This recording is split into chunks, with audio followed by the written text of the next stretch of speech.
Hi, everyone. I'm Madeline Milka, President and CEO of APAICS, the Asian Pacific American Institute for Congressional Studies, and welcome to APAICS's 2021 Legislative Leadership Summit and to our closing event, the APAICS Town Hall with CAPAC members, presented to you by Amazon.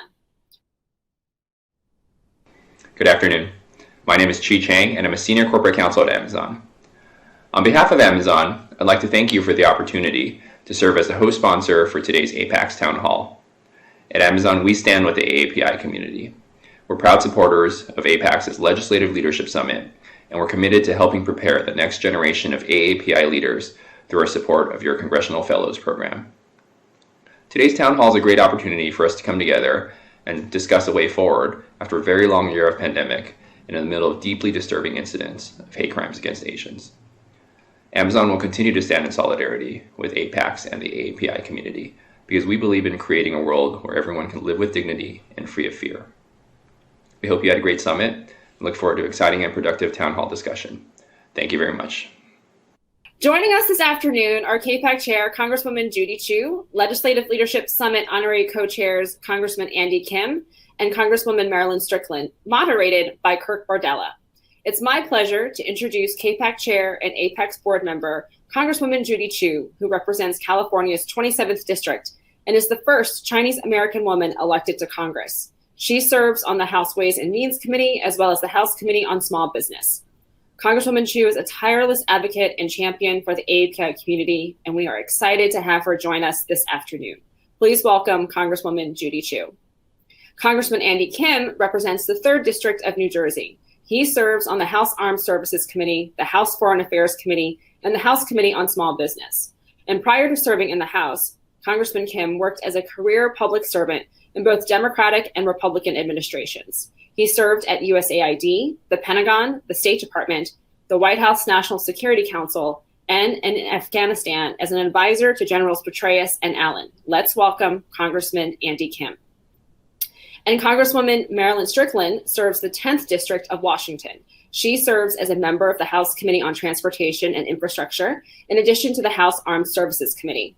Born in Seoul, South Korea, Congresswoman Strickland is the first African American to represent Washington State at the federal level, and one of the first Korean American women elected to Congress in its 230-year history.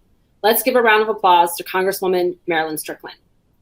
Now, let's welcome our moderator, Kurt Bardella. He is currently a LA Times and USA Today contributor who appears regularly on MSNBC programs such as Morning Joe and The Readout.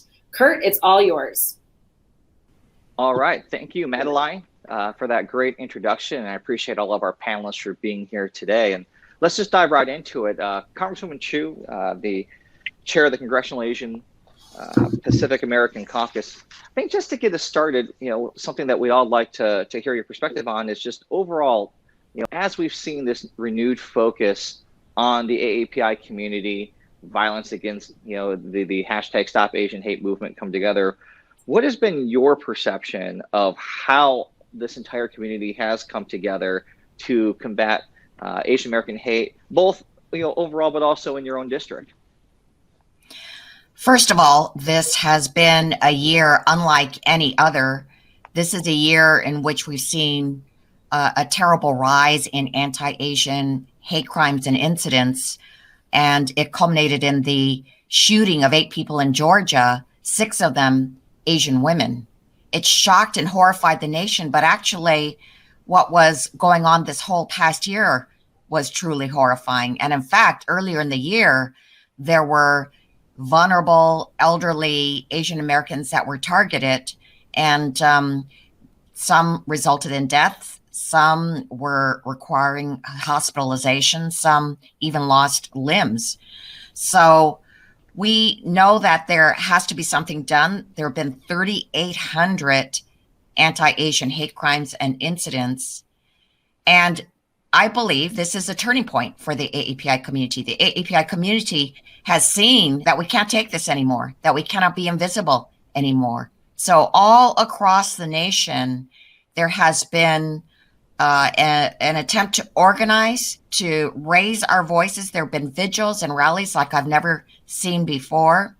Asian Americans have gotten together to form organizations that will provide for institutional change in the way AAPIs are seen in this country. We in the AAPI Congressional Caucus have put forth legislation which we believe will improve the way hate crimes are dealt with in this country. This is an awakening, and actually it's an awakening not just for the AAPI community, but for the entire nation. What is encouraging is to see how much the nation understands that this is also a turning point and that they have to do something about this. So we have seen activity across the United States unlike any other time.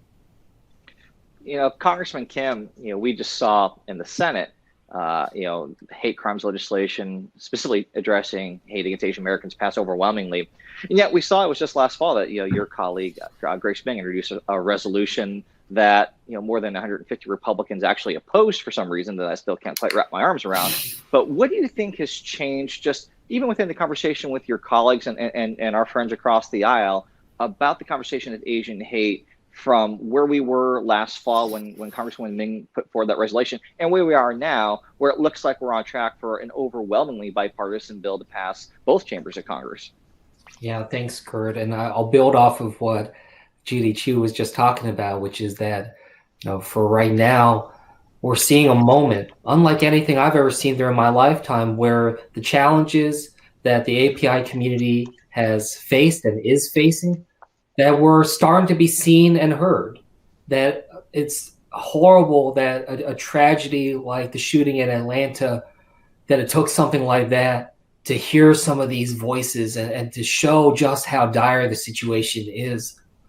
Judy Chu and I, we went down to Atlanta, spoke with some of the families of the victims. We're trying to lift up their stories, trying to lift up their pain, and try to make sure that we're giving voice to that. So what you're seeing right now is a reflection of that moment, where people cannot ignore the challenges that the API community is facing like they have before. Now, the question is, can we sustain this? Can we sustain this visibility when we are not on the front pages of newspapers all the time or in the headlines on cable news?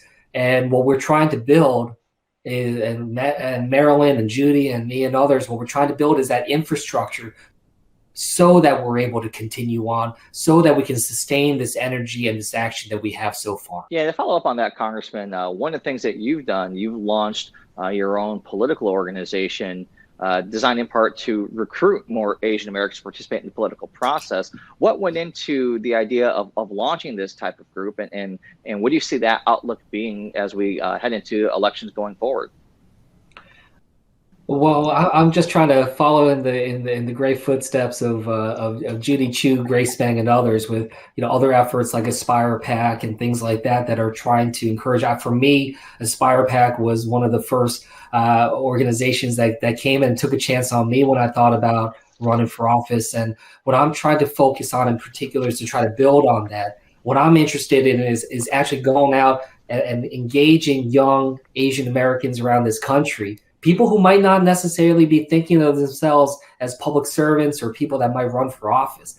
And I want to look at business leaders. I want to look at the strong people in their communities and just start to have a conversation with them. I want people to help me identify strong young leaders around this country and start having that conversation. Have you ever thought about running for office? Have you thought about getting engaged in government in that way? I'm not going to just sit back and wait for people to kind of raise up their hand. I think there's a lot of great leaders out there that we can go after and try to encourage that new generation of leadership to be able to step up. Congresswoman Strickland, I'm curious. Again, it looks like, as we've talked about, this hate crimes bill is on the road to pass with a tremendous amount of support. But I think a lot of folks are asking, what happens next? What can we keep doing? This is the progress. It's a first step. But it obviously isn't a be-all, end-all solution, as we've seen, even though hate crimes against Asian Americans may not be leading the news anymore. It's something that's still happening. We see stories almost every day about horrific violence targeting particularly elderly Asian Americans. But what can Congress do going forward to keep building on this momentum? Well, I think there are a few things we can do to build on this momentum. And, Andy is right when he says that this has to be sustained. The United States has a very short attention span. And when we think about the way that we consume news and information, important issues don't always stay in the headlines. So as far as sustaining the effort, the hate crimes bill is going to have bipartisan support. We have to ask ourselves, what exactly does that mean? It's one thing to pass a bill, but what type of enforcement is part of it? I'd say another thing that's important too is understanding that the federal government has a role, but so does state government and local government. And I would also add, Kurt, that it's not just government's responsibility. What is the private sector doing? What are nonprofit organizations doing? And how are we building an infrastructure that's going to endure so that when these crimes happen, they are reported, that people feel comfortable to report them and to speak out? And I'd also say, what can we do to prevent them? One of the things that, I have learned during this process, and I point out that this community, we've been complaining about these hate crimes since 2020, and now it's finally, getting the attention that it deserves. But, what are we doing as far as building that infrastructure and ensuring that when people want to come forward, that they're going to be supported in that work? So it's not, this is a long road. And I'd say one thing that's really important that sometimes is missing from this conversation is that the United States needs a civics lesson and a history lesson. People think of the AAPI community as this monolith, and they often have stereotypes about who we are and who we aren't.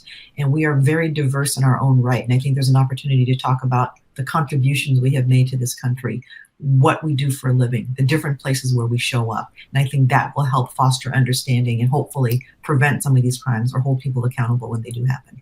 That's such a good point. I think there is this lack of understanding of our history and our history in this country. It's like violence against Asian Americans is not new just because we're talking about it nationally for the first time. I think back to even just the case of Vincent Chin, which I think most Americans and people that I've certainly talked to across all communities, even communities of color, were shocked to hear about what happened there and the miscarriage of justice within our own justice system. So, at times I think that there have been things that have, as we've watched things go on with just the struggle with law enforcement communities of color, we have our own struggles. And I think that's helped us relate and unite better with other communities of color. And I'm curious, and this is a question for all of you, we'll start with you, Congresswoman Chu. One thing that has heartened me in all of this is seeing the outreach from other communities of color who have come forward and said, we have your back. We've seen, our dear friend Reverend Al Sharpton holding rallies, in New York. We have seen so many other people step up, not just Asian Americans. What's your perspective been on this coming together around this Stop Hate movement? It is so heartening to see the fact that other communities are supporting us. And in fact, one of the things that we did as a Congressional Asian Pacific Caucus was call for a virtual National Day of Action and Healing to stop AAPI hate. And we got 1.1 billion interactions online. We had the participation of everybody from the president and vice president to the celebrities and athletes, as well as corporations and grassroots groups. You've seen rallies and vigils everywhere in every community that have been multi-ethnic.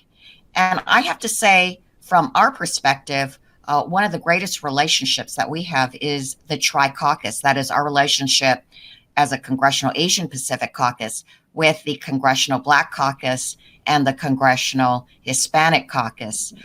When the police brutality shootings happened, we joined together and spoke out to condemn it and also to push forth the George Floyd Justice and Policing Act.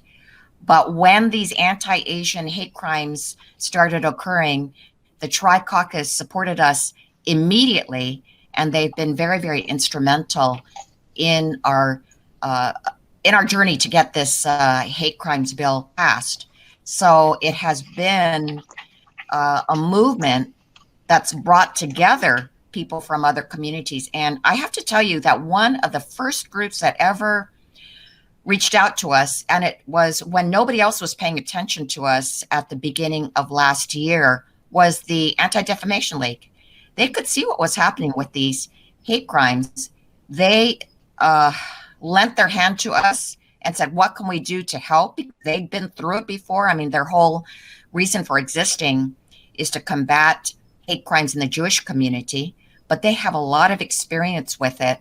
And so they put forth their hand. And actually, I have to tell you that just this month, we are now going to have an Asian American nonprofit that will be the Asian version of the Anti-Defamation League. And it was all done with the help of the Anti-Defamation League and all its experience. Yeah, Congressman Kim, kind of following up on that, I remember being on a segment with the Rev, and he said something that stuck with me, which is we can't fight hate anywhere if we don't call out hate everywhere.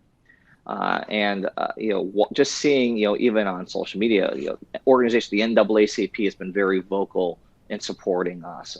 The work with the Hispanic Caucus and the Black Caucus. This is something that certainly in my lifetime, I can say I have never seen before. And certainly you as a father of young children, it must be really heartening and inspiring to see that happen. And I'm curious, how do you talk to your children about these things that are going on in the world, and things that certainly in one way or the other they're going to have to face as they grow up in this world? Yeah, Kurt, I'll be honest, I'm struggling with that. It's tough. It is. I've recently had an experience that I've been sharing about how my 5-year-old boy came home one day and said a bigger kid kept calling him Chinese boy over and over again. And I could tell he was confused by it. He didn't understand what was happening. In fact, his response was so sweet. He said, "I'm a New Jersey boy." But, it's, I'll be honest, I didn't know what to say to him, as a father. And, what I've been trying to think through as I've been understand how to talk to him is, one is that I want him to understand and come to understand being an Asian American from a source of pride. As I've been sharing with him our family story about AAPI contributions to this country. I don't want his first understanding of being AAPI to be one of fear, to be one of exclusion or discrimination. So that's one thing I've been doing. Yes, I'm going to also prepare him for some of the challenges and some of the negative things that he may very well experience. I want him to be prepared for that. But I also want to show that while we are preparing and trying to protect ourselves, we have to stand up against hate in all forms. Exactly what you were saying. I took my 2 kids to go march in the protests last summer in the aftermath of the murder of George Floyd. I'm proud that we were able to show that kind of commitment. So it's not just about what I tell my kids, it's about how I act. And the example that I set, an example that we all set for our kids all across the country. And these conversations with our kids, they're not just for parents of color, with our kids of color. This is for all Americans to be talking about the challenges that we're facing and making sure we're checking our own biases, checking our own prejudices, while also making sure that we're trying to really understand what others are going through. We have a crisis of empathy right now in our country, and we need to really make sure that we understand how to see the world through someone else's eyes and respect each other in that kind of way. And that's what I'm trying to teach my kids. Yeah. Congresswoman Strickland, I think you have such a unique perspective coming from, I think it's you had a South Korean mother, and African-American father. And it's like simultaneously you're seeing, the entire national conversation revolve around both of those communities, and they're kind of converging.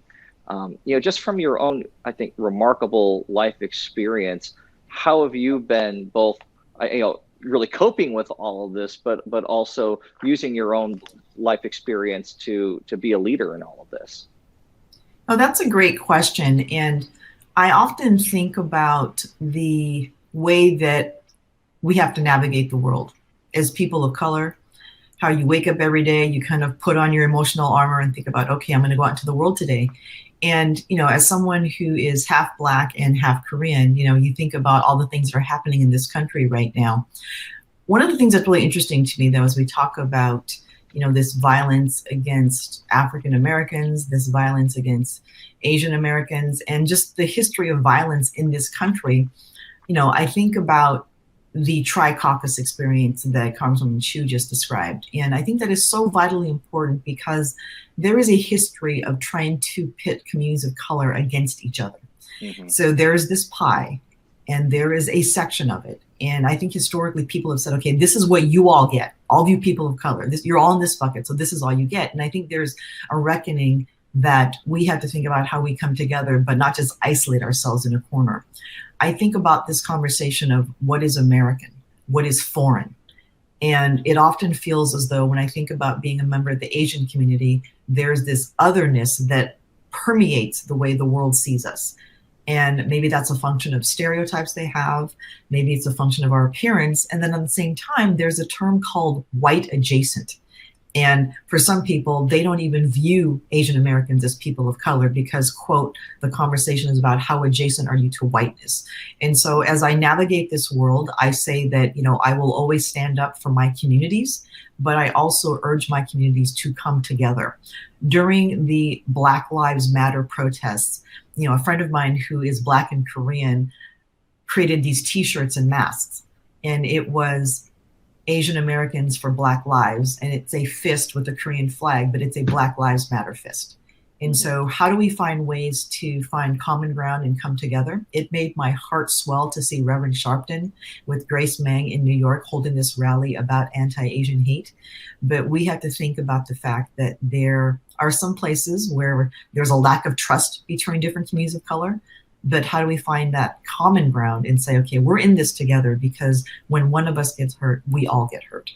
Yeah, it's so, I know I've struggled with the question of identity. I was born in Seoul, but adopted when I was 3 months old.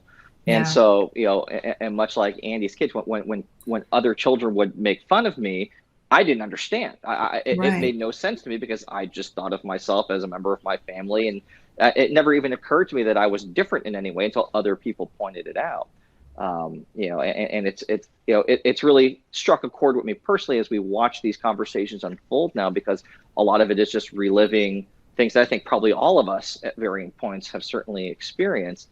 Congresswoman Chu, I'm curious, what's your take on the whole model minority myth? It's something that, again, I think all of us have dealt with at varying points in our life. And it's something that for the first time, because this conversation is reaching a national level, people are hearing that term model minority for the first time. How would you describe what that means and why it's wrong? Well, the model minority myth and the other dominating stereotype, which is the perpetual foreigner stereotype, are two of the most hurtful stereotypes for Asian Americans. And this is why we have to have education and a curriculum about Asian Pacific Islanders that reaches mainstream America. The model minority myth is the idea that Asian Americans are all successful, that they do so very well in math and engineering, that they are well off. But this is not right. This is actually not true. And in fact, there are big differences between different populations of Asian Americans. Certainly, there are very big pockets of poverty and of high COVID rates amongst Native Hawaiians and Pacific Islanders. There also is difficulty reaching high educational attainment for Southeast Asians. And the mainstream American public needs to understand this because otherwise they go around with the misconception that Asian Americans have it all, and therefore there is no problem with beating them up or repressing them or not promoting them. The other stereotype is the perpetual foreigner stereotype. So even though we have been in this country for over 150 years, so many Asian Americans are just seen as belonging to another country. And yet there are so many, like myself, this is the only country I know. I was born in Los Angeles. And yet there are people who come up to me and still say, where are you from? And I say, no, where are you really from? So they don't have this concept that you actually belong to this country. And that's what makes it easier for them to assault Asian Americans, to see them as other and not belonging to this country. Yeah, I think I wrote a column for the LA Times not that long ago talking about the question that makes us all cringe: where are you from? And and then it becomes, oh well, where are you really from? Oh, where are your parents from? And it's something that I know I've been asked this more times than I could possibly count. I'm curious, Congressman Kim, what's your answer to that when people ask? And I don't necessarily want to say they're coming from a bad place or a racist place, or they're coming more from an ignorant place, I think, half the time. But how do you answer that question? Where are you from? Yeah, I mean, I sometimes kind of answer that kind of like how my kid answered it, which I say I'm a New Jersey boy, and born here in the U.S. But, look, I get where they're coming from, and I try to be respectful. I've had different times in my life where I would be more hostile to that. I used to be very definitive and defiant sometimes, just being like, I'm American, and not saying anything further. But but it gets at this deeper issue. I mean, it's not just about these questions, but I've shared as well a story how when I worked as a diplomat at the State Department, how I was banned from working on issues related to Korea. So that's an example where the perpetual foreigner challenge that we're facing, it isn't just about social interactions and how people see, but it actually prevented me from doing my work as a diplomat. It made me feel like my country was saying that they didn't trust me to work on issues related to Korea because I happen to be Korean American because of my last name.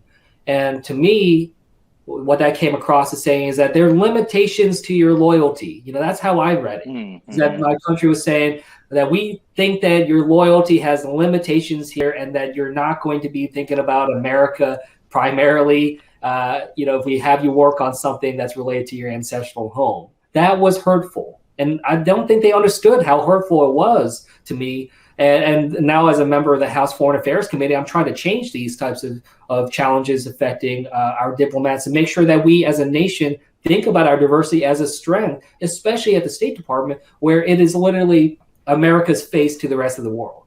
And so this is something that we're certainly all thinking about in different ways. Congresswoman Strickland, again, I think everyone has, a different way of answering that question, and it kind of comes with experience. There are times in my life where I've tried to make it as painful for that person as possible, like really make them own what they're trying to get at. And then there are times like you just kind of roll with it. It almost depends on what mood I'm in on any given day, I suppose. What's your answer to that question? So that's an interesting question when it's posed to me. And so I've received a couple different versions of it. So I have received, where are you from? I've received, what are you?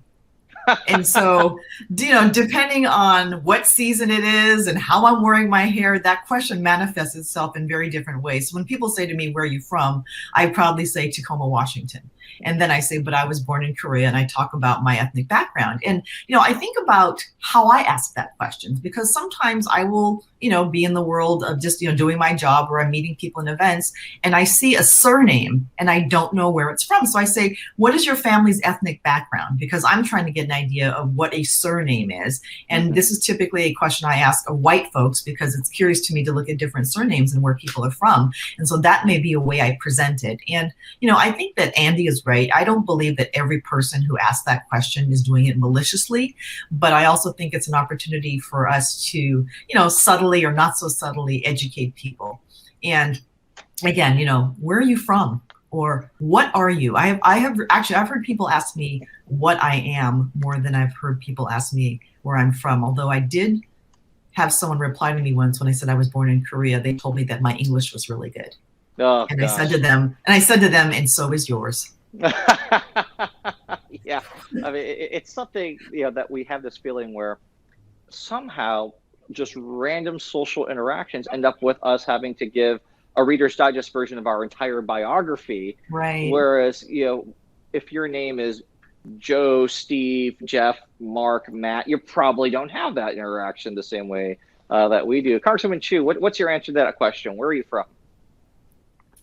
I actually always say I'm from Los Angeles. So I try not to make judgments or just react. I know what, but I'm not going to play along. So I just say, yes, I'm from Los Angeles, and then force them to come back with a detailed kind of question. Congressman Kim, one thing, and Congresswoman Chu touched on this a little bit earlier. One of the unique things I think about this moment in time for our community is we've seen a real emergence of voices in different parts in entertainment, particularly. Activist actors like Daniel Day Kim, Olivia Munn have been very vocal.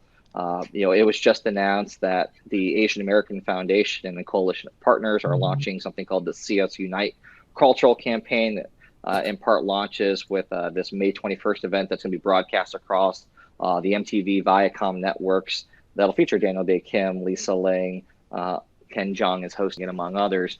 I've always felt that one of the challenges for our community is, unlike even, let's say, the Black community, where you've had LeBron James or the late great Kobe Bryant, very visible activist members of the entertainment community. We haven't necessarily had that the same way, and I feel like now we're finally having that moment. Just culturally speaking, what do you think the significance of that is to this movement? Well, first of all, it fills me with immense pride to see such incredible leaders across all these different sectors and industries. And that's what I help point my kids to. That's what I try to educate them about. And it's something that I don't feel like I quite had that same situation when I was growing up. And, seeing that, it gives you something that shows you that anything's possible. I think about it in my own frame here as like, my congressional district's 85% white with less than 3% Asian American population. And people told me there's no way I can win this seat in Congress because of the demographics, but I'm glad we can prove them wrong. And glad we can prove them wrong in entertainment and other places too. So I'm incredibly inspired by Daniel Day Kim, Lisa Lang, and others, just as they're stepping up and having their voices out there. That's what America needs to hear and see. And, when I say, when I hear from people that say, I don't feel seen, I don't feel heard, that pushes us to say, okay, well, in order to be seen and heard, we got to be visible, we got to be loud. So, that's what we're trying to do, especially during Heritage Month, to really own it and really make sure we can push forward. Yeah, Congressman Strickland, it is, the timing of this is almost amazing that here we are in Heritage Month, as all of this has been going on and is still unfolding in real time. What are you doing this month? I'm curious. So, one of the things that we're doing is really using social media to tell the story and the history. And my social media team, I think they posted an article yesterday that was from Time Magazine that talked about, 10 ways that Asian Americans have had an impact on American history that people didn't know about. So, not just working on the railroads and helping build this nation, but scientific discoveries, technology, all types of different ways. And so for me, I'm going to spend this month trying to educate people about our contributions to this country. And I want to come back to something that, Judy pointed out. She talked about the model minority myth and how people presume that we're all well off, we're all highly educated, and we go into specific professions, and therefore we don't need help. And, one thing I want to point out is, even if that is true sometimes, it still does not give anyone the right to physically abuse us, verbally abuse us, and withhold help when we need it from law enforcement. And I say that because I think about what happened with the Black Lives Matter movement, where there was a white police officer in Texas who shot and killed an African-American man, a mistaken apartment issue. And when they talked about justice being served, they had to frame it in terms of how accomplished he was. And I think sometimes people think that sometimes they hold being accomplished against you, and sometimes they say it's a requirement to get justice. And generally speaking, it's like, we want the violence to stop and we want people to be held accountable. Mm-hmm. So that was kind of a rambling answer about Asia Pacific Heritage Month. But for me, this is about helping people learn more about the history. That's what this is about for me. Yeah. One of the questions that we got submitted to us on social media, and I'd like all three of you to answer this. What do you think the very politically charged rhetoric, and at times what I will characterize as outright racist rhetoric from the Republican Party, how has that contributed to this environment of hate where people who look like us literally have a target on our backs right now. And what's the solution to that problem? Because I certainly don't know what it is. I don't know what will get people in positions of power and influence to not use terms like China virus or Kung flu, for example. But you guys all work every day, with a variety of political leaders from very diverse backgrounds and ideologies. And I'm curious what your perception is on the Republican Party's rhetoric on where we are right now. Congresswoman Strickland, why don't you start, and then we'll go to Congressman King. Thank you. I would say this, the rhetoric that was used, especially starting in 2020 when COVID first hit, was very hurtful. And, I've heard stories firsthand of friends of mine who work in healthcare or who, been standing in lines at stores being told to go back to where they came from or being blamed for the coronavirus. But I want to talk a bit about just rhetoric in general coming out of Washington, D.C. And I say this because I believe that, there's a way for us to talk about some of our concerns around national security and international relations, and to talk specifically about a government in a different country and not paint a broad brush about all people of the same descent, because I think those two topics get intermingled. And so when we're talking about some of the threats from, China, for example, with regard to some issues, somehow it spills right into people being prejudiced against Chinese Americans, people who were born here in this country, who have known no other home and who embrace this. And so I think about the hateful racist rhetoric that had become normalized during the last administration. But I also want us to check ourselves as far as how we talk about different countries and think intentionally about distinguishing between the acts of a government that give us pause and give us concern and we consider security issues versus the actual people who are descendants of that country.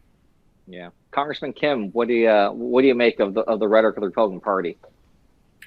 Well, it's certainly, for me, the way I've kind of framed is that kind of pour gasoline on a fire. I mean, I think it's important to know that the discrimination and racism that the API community has faced, it preceded COVID, it'll exist after COVID, but certainly things have been exacerbated in ways that were preventable and could have done more to be able to try to keep tensions down. But to Marilyn's point, I'm very concerned about what comes next. What we know is that we're going to have a decades-long competition with China. And we see that in the rhetoric that's coming out. And when we think about our relationship to China, if we continue to use rhetoric that is talking about this as like a clash of civilizations, as if there's, and using that kind of hostility with that I've seen used so far, this is going to be an ongoing challenge and an ongoing problem for the API community here. So I look, I'm on the Armed Services Committee, I'm on the Foreign Affairs Committee. I want to make sure that we're strong in presenting our global leadership. I want us to be able to be the global leader of the future. We need to be strong against China. There's a lot of things that they're doing that are certainly, very damaging to the international system. But that doesn't mean that we have to just, dust off this Cold War language and start to talk about this as if this is going to be World War III. This is something that we need to be very, very careful about, as well as be very mindful about how it affects Asian Americans here at home.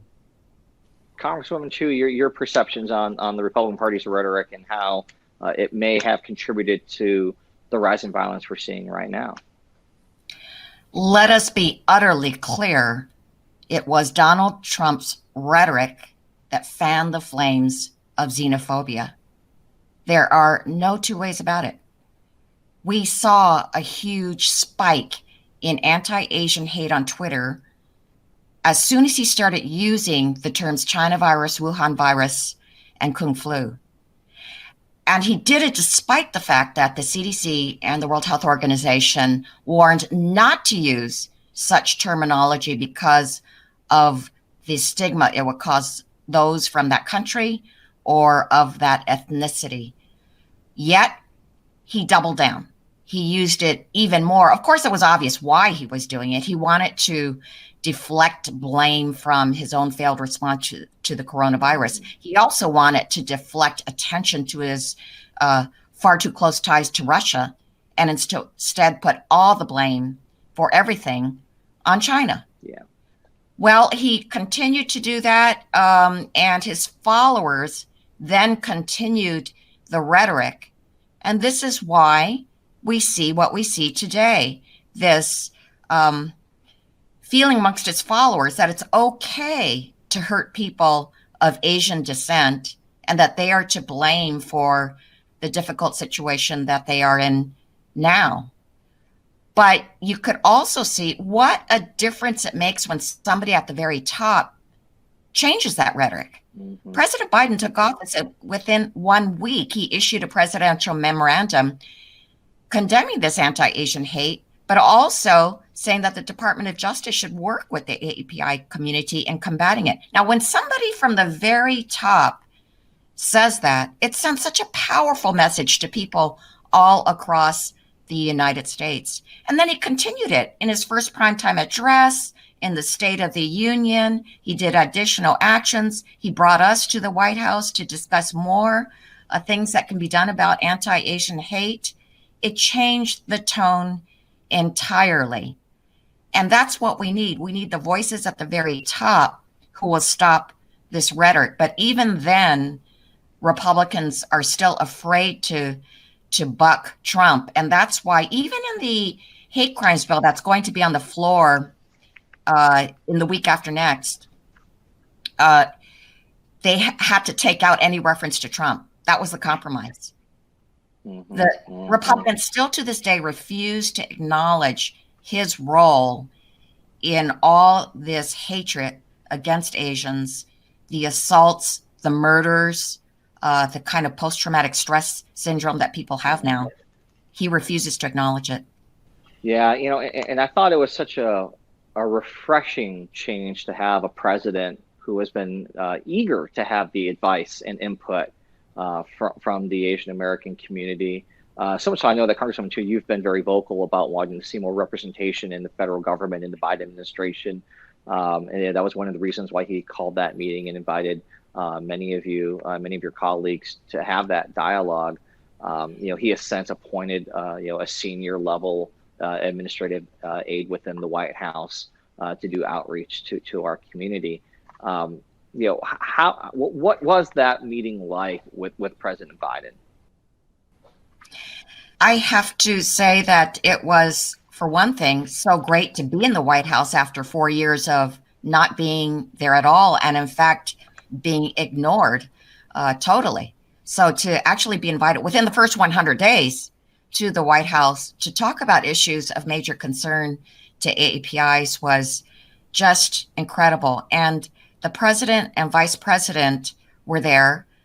They were very engaged. We talked about many issues, including the anti-Asian hate, but also indeed the presidential appointments in his administration, as well as immigration reform.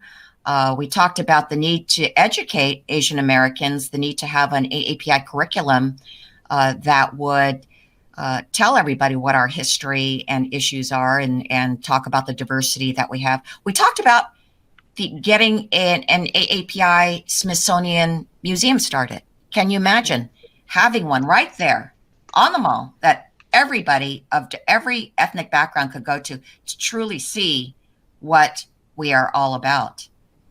And we talked about other issues like disaggregation and language access, which are particularly issues and very important issues for our community. That would be an amazing thing to see on our national mall. God, I hope that can happen. The final thing I'll ask each of you, one of the things for me, and the social media has been a great tool for this, of just discovering, new and interesting and compelling, AAPI voices to follow, to read, to learn. I'm curious for each of you, if you have a recommendation for our audience of who they should be following or reading that they may not have thought about now, but has been instructive, that has been a part of this conversation, an inspiring leadership part. Because I think a lot of people are asking themselves, what can I do? How can I do more? How do I learn more? So who would you recommend, that our audience try to track down and learn more about and read and follow? Congresswoman Strickland, I'll start with you. I think about the many ways that we consume media and get information from folks. But, I just like the idea of reading a sweeping book to tell you a story about a group of people. So, there's a book that was popular a few years ago called Pachinko. And it's written by Minjin Lee, and she's a Korean author. And she just talks about the history of Korea, and it starts with the relationship with Japan during that period. And I just think it's one of those books that gives you a really nice sweeping story of Korean Americans. But it talks about the history of Korea itself, because I think sometimes we talk about the American experience, but we forget the stories of where people came from. So I would highly recommend that book. And I would say on social media, the fact that Sandra Oh, the actress, and Daniel Day Kim are both very, very vocal now about what's happening, and they have a platform of being, in Hollywood and being part of entertainment. And I just think that their posts are very instructive and very interesting. There's a bit of snark in there, but that's always fun sometimes. Couldn't agree more. Congressman Kim. Yeah, so a couple of things. I mean, one, what I say is that I've been really blown away by Asian American journalists. I think that they've really done a lot to be able to share a lot of the challenges that we see being faced. Dion Lim out in California, she was one of the people that I turned to get information about the attacks against elderly APIs earlier this year, and just really highlighting a lot of these, these horrible attacks that were happening that otherwise I'm not sure I would have seen. Seeing these voices of API journalists in DC that are covering the White House, Congress, others, they're really lifting up this issue, asking the questions at the Rose Garden press conferences and things like that in ways that are important. And the last thing I'll just say is that, kind of like to what Marilyn was saying, finding something that we can really build off of. I was really blown away by that 5-part PBS series on Asian Americans. So if people have some time, I would always recommend that. It gave a lot of history that I wasn't aware of, and it taught me a lot, and I think it can teach our country a lot. Yeah. Congresswoman Chu. Well, there are several social media accounts that are so great, but I will just start with Angry Asian Man. Yeah. First of all, I just like that term, Angry Asian Man. That certainly goes against this stereotype, but of course, a lot of the content is so revealing, and he doesn't leave any stone unturned, really, in terms of his observations. Also, NBC Asian America on Twitter is excellent. First of all, the NBC Asian America website is just full of information on Asian Americans. They're very, very current on everything that's going on, and will do interviews that you would not see elsewhere. But also their Twitter account is very up to date with what's going on in Asian America. I just also have to do a shout out though to our creative media, and I thought it was just utterly amazing that Chloe Zhao got the Best Director Oscar and the Best Picture Oscar in the Academy Awards. But look at what happened with Mirari. I mean, I thought that it was just astounding that you got so much of America to watch a 2-hour movie about the Asian immigrant experience. Yeah. And that people across America laughed and cried with this family as they were going through all their ups and downs, as they were trying to make something of themselves, and as they were revealing their immigrant experience, what it took to really settle in America and survive. I thought that was really powerful, and it could only have happened if you had Asian Americans who were in front of and behind the camera, the storytellers, the producers, but also those in front of the camera who could effectively act those stories. So that was a very pivotal thing, and we should not leave out those creative storytellers who can change the mindset of America. So true, so true. And I'll give a shout out to someone that's been a great mentor to me, the great Richard Louie. over at MSNBC, who has a great book. It's actually behind me on my shelf called Enough About Me, The Unexpected Power of Selfishness. That's something I would recommend everybody check out if they get a chance. Well, on behalf of the Asian Pacific American Institute of Congressional Studies, I want to thank Congresswoman Judy Chu, Congressman Andy Kim, and Congresswoman Marilyn Strickland for taking the time to participate in this great town hall. I hope all of you watching got as much out of it as I did. And we'll talk to you all soon. And this concludes the APAICS 2021 Legislative Summit. Thank you to Amazon for presenting this dynamic discussion on the state of affairs of the AAPI community. I'd like to thank all of our panelists and moderators for sharing their expertise and their knowledge of their respective communities. It is a much needed conversation as we celebrate the resilience of the AAPI community during these challenging times. Thank you to the APAICS team for putting together such informative sessions. You put so much of yourselves into creating programs that benefit all of our communities. I appreciate all the attendees who participated with us during this week of programming, so thank you, viewers.